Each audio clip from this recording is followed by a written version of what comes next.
Singularity एक ऐसा point जिससे हमारे ब्रह्मांड की शुरुआत हुई। आज से 13 अरब 75 करोड़ साल पहले इस छोटे से बिंदु में इन्फ्लेशन का प्रोसेस शुरू हुआ, जिसने हमारे ब्रह्मांड को इतना विशाल बना दिया। वैज्ञानिक आज तक ये क्लियर रूप से नहीं पता लगा पाए हैं कि इस इन्फ्लेशन की शुरुआत किस चीज की वजह से हुई थी।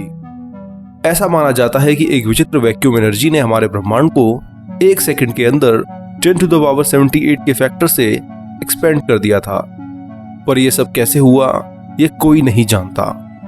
बिग बैंग होने के मात्र 1 सेकंड बाद हमारे ब्रह्मांड का टेम्परेचर 10⁻32 डिग्री सेल्सियस था, यानी सूर्य की कोर टेम्परेचर से 650 खरब गुना ज्यादा। अब यही टेम्परेचर 3 मिनट बाद घटकर 10⁻9 यानी 1 अरब डिग्री सेल्सियस पर आ चुका था, और मात्र 3,80,000 सालों बाद यह टेम्परेचर 2800 डिग्री सेल्सियस के अराउंड पहुंच गया। यह वो समय था जब हमारे ब्रह्मांड में एटम्स के बनने की शुरुआत हुई थी।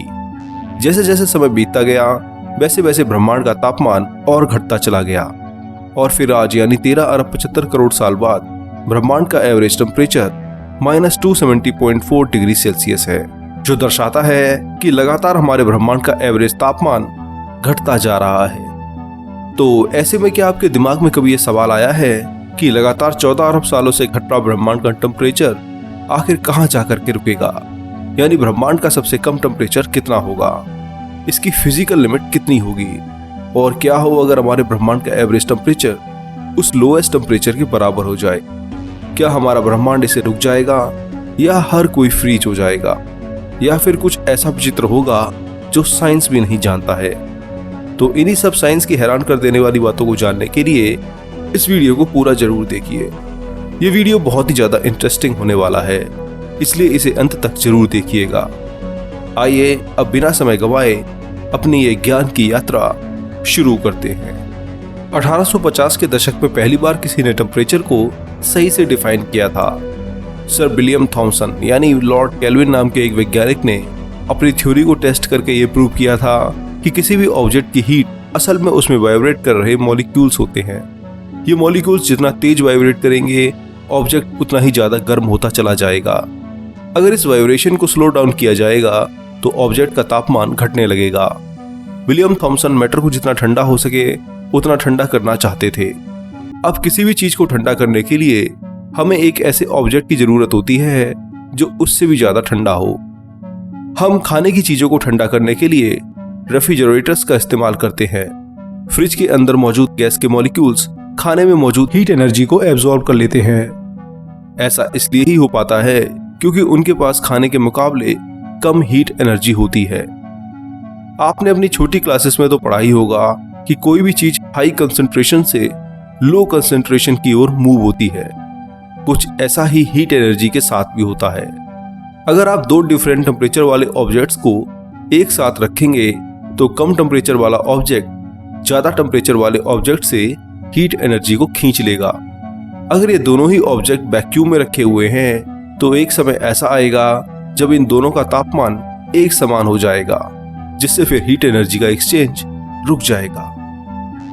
थॉमसन का मानना था कि अगर हम ऑब्जेक्ट से हीट एनर्जी को लगातार खींचते रहे तो एक समय ऐसा जरूर आएगा जब वे ऑब्जेक्ट अपने लोवेस्ट टेम्परेचर पर पहुंच जाएगा। बॉइलिंग और मेल्टिंग पॉइंट्स की तरह यह टेम्परेचर हर ऑब्जेक्ट के लिए अलग नहीं होगा। इस तापमान को एब्सोल्यूट जीरो कहकर बुलाया जाता है, और किसी भी चीज के लिए इससे ज्यादा ठंडा होना इम्पॉसिबल है। एब्सोल्यूट जीरो यानी -273.15 डिग्री सेल्सियस, और कहीं तो 0 केल्विन पर जाने के बाद ऑब्जेक्ट के अंदर मौजूद मॉलिक्यूल्स में वाइब्रेशन ना के बराबर होता है। ये वाइब्रेशन इतना ज्यादा स्लो होता है कि इसे अचीव और ऑब्जर्व करना भी क्वांटम फिजिक्स के नियमों के खिलाफ है।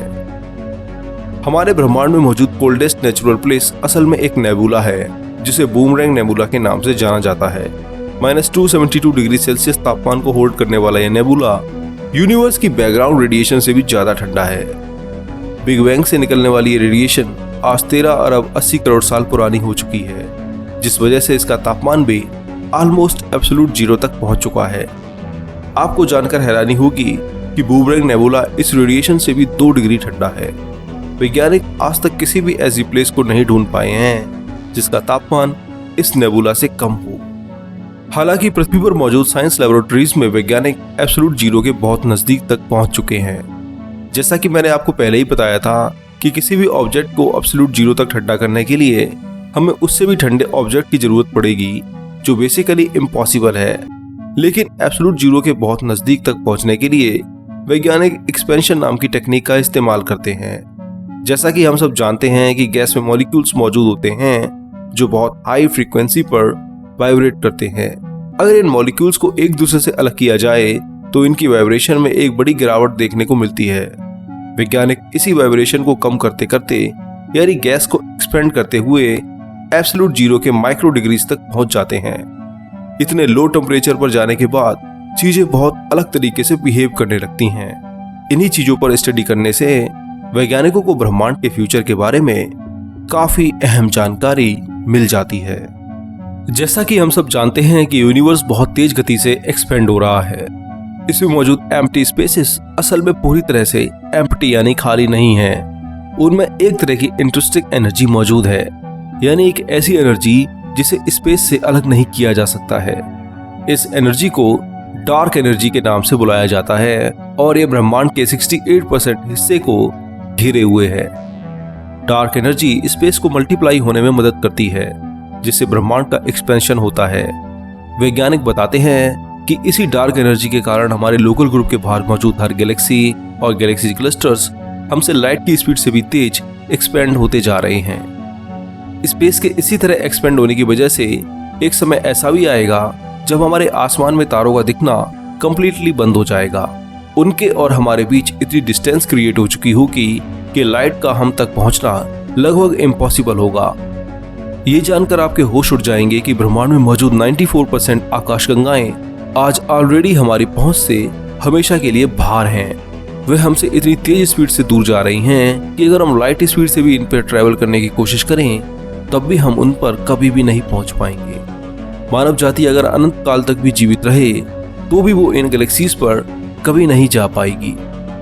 पृथ्वी के आसमान से तारों के गायब हो जाने के बाद भी डार्क एनर्जी का असर बिल्कुल खत्म नहीं होगा।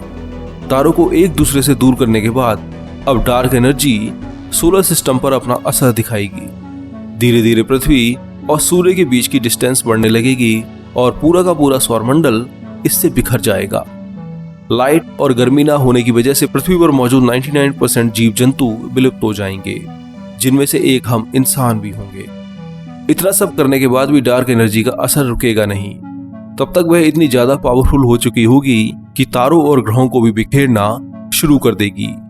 धीरे धीरे ग्रहों और तारों के पार्टिकल्स एक दूसरे से दूर होने लगेंगे और इस यूनिवर्स में मौजूद सारी लाइट खत्म हो जाएगी। लाइट के साथ साथ ब्रह्मांड में हीट का भी नामो निशान नहीं बचेगा और ब्रह्मांड इस तरह से एब्सोल्यूट जीरो यानी 0 केल्विन के बहुत नजदीक पहुंच जाएगा। यूनिवर्स में मौजूद आखिरी ब्लैक होल्स के मरने के बाद डार्क एनर्जी एक बहुत ही खतरनाक स्टेज पर पहुंच चुकी होगी। उस समय का एक्सपेंशन रेट इतना ज्यादा होगा कि हर समय एक नए ब्रह्मांड के बराबर का एम्प्टी स्पेस क्रिएट हो रहा होगा। यूनिवर्स का तापमान घटते घटते एक समय ऐसा आएगा जब वह एब्सोल्यूट जीरो तक पहुंच जाएगा और तब ब्रह्मांड पूरी तरीके से शांत पड़ जाएगा।